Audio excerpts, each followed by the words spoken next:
Hello Ram Ram बेबे। मैं गीता का 14वां अध्याय सुनाऊंगा। जिस सुनन का रोग दोष सब घर में जो भी संकट हो सब दूर हो जाए हैं। ध्यान से सुनियो बेबे, धर्म की चीज सुना करो।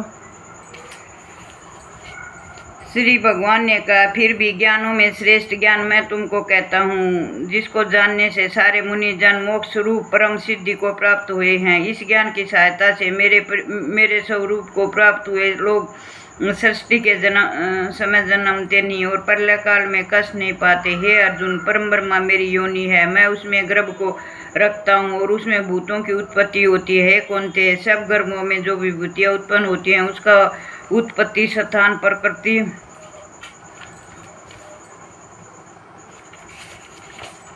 है और बीज देने वाला पिता हूँ मैं। हे महाभाव, प्रकृति से उत्पन्न सत्य और रज तम तीनों गुण देह में रहने वाले निर्विकार आत्मा को बांध लेते हैं। ये अनज्ञ इनमें तत्व निर्बल होने के कारण प्रकाश और निरुद्रव है, जो प्राणी को सुख और ज्ञान के स्थान बांधती है। कौनते रोगात्मक रजोगुण से तृष्णा और आसक्ति उत्पन्न होती है, जो प्राणी को कर्म के साथ बांधती है। तमोगुण की उत्पत्ति अज्ञान से है, नरम आलस्य निंद्रा से प्राणी को बांधता है। हे अर्जुन, सत्य सुख उत्पन्न करता है, रज कर्म पैदा करता है, तब सब ज्ञानों को ढककर प्रमाद पैदा करता है। हे अर्जुन, सत्य गुण रज तम को दबाकर बढ़ता है। इसी प्रकार रज सत्य तम को और तम सत्य को तथा रज को दबाकर बढ़ना चाहता है। इस देह में इंद्रियों द्वारा सब ज्ञान का प्रकाश उत्पन्न हुई, तब समझिए सत्य गुण की विशेष वृद्धि हुई है। हे कौनते, रजोगुण की वृद्धि में लोभ कर्मों में प्रवृत्ति, कर्मों का आरंभ, अशांति और इच्छा उत्पन्न होती है। हे कुंती नंदन, तमोगुण की प्रबलता, विवेक, अनुदम, प्रमाद और मोह में सब होते हैं। जब देव का सत्य गुण के उदय में मृत्यु प्राप्त होती है तो वह ज्ञानियों को प्रकाशमय लोक को पाता है। रजोगुण के उदय से मरकर कर्मों में आसक्त मनुष्य जन्म लेता है और तमोगुण के उदय में मरा हुआ मूढ़ योनि में जन्म पाता है। सात्विक पुण्य कर्म का फल भी सात्विक कलंक रहित होता है। राजस कर्म का फल दुख और तामस कर्म का फल अज्ञान है। सत्य से ज्ञान उत्पन्न होता है, रज से लोभ तथा तम से प्रमाद मोह अज्ञान की उत्पत्ति होती है। सात्विक पुरुषों को उत्तम, राजस मध्यम और अधम, तामसी लोगों को नीच गति प्राप्त होती है। जो दृष्टि गुणों से अलग अर्थात निर्गुण साक्षी मात्र आत्मा को जान लेता वह मेरे को प्राप्त होता है। जो देह शरीर से उत्पन्न होने वाले सत्य, रज, तम इन तीनों गुणों को जीत लेता है वह जन्म मृत्यु बुढ़ापा रोग से छूटकर मुक्ति पाता है। हे अर्जुन ने पूछा, हे प्रज्ञ, कैसे मालूम हो कि अमुक मनुष्य ने तीनों गुणों को पार कर लिया, उसका क्या वर्ताव है, किन उपाय से वह तीनों गुणों को त्यागता है। हे पांडव, प्रकाश प्रवृत्ति मोह होने से जो दुखी न हो और निर्वर्ती होने से जिसकी इच्छा न करे, उदासीन मनुष्य के समान जिसको सब दुख समान है और गुणों के क्रम होते ही रहते हैं, यह जानकर जो निश्चित रहता है वह कभी विचलित नहीं होता। जिसको सुख और दुख, मिट्टी, पत्थर, सुरवण, प्रिय और अप्रिय, निंदा और स्तुति समान है, जो धीर है, जिसमें सभी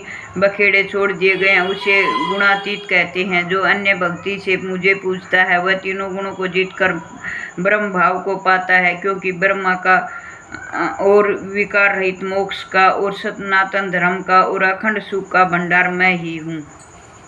इसका मां मनते और सुनिए, जो ये सुनने से के लाभ हो। श्री नारायण जी बोले, हे लक्ष्मी, संकलदीप का राजा एक दिन शिकार खेलने को चला और भी राजा शिकार खेलने साथ चले। संकलदीप के राजा ने दूसरे राजाओं के साथ शर्त बांधी कि जिसका कुत्ता शिकार मारे उसी की शिकार होगी।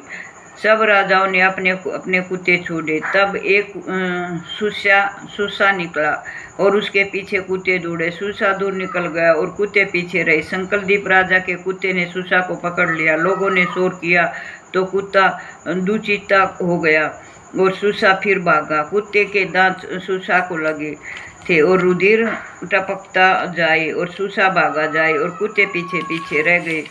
भागते भागते वन में एक कच्चा तालाब पानी से भरा था, वहाँ साधु रहता था। उस तालाब में सुसा जा गिरा और पीछे से वह कुत्ता भी जा गिरा। इतने में राजा भी घोड़ा दौड़ा कर वहाँ पूछा तो देखा कि दोनों तालाब में मरे पड़े हैं और देव देवी पाकर बैंकुट को चले गए हैं। राजा को देखकर उन्होंने कहा, हे राजन, तू धन्य है, तेरे प्रताप से हमने देव देवी पाई है। राजा ने पूछा, यह कैसे?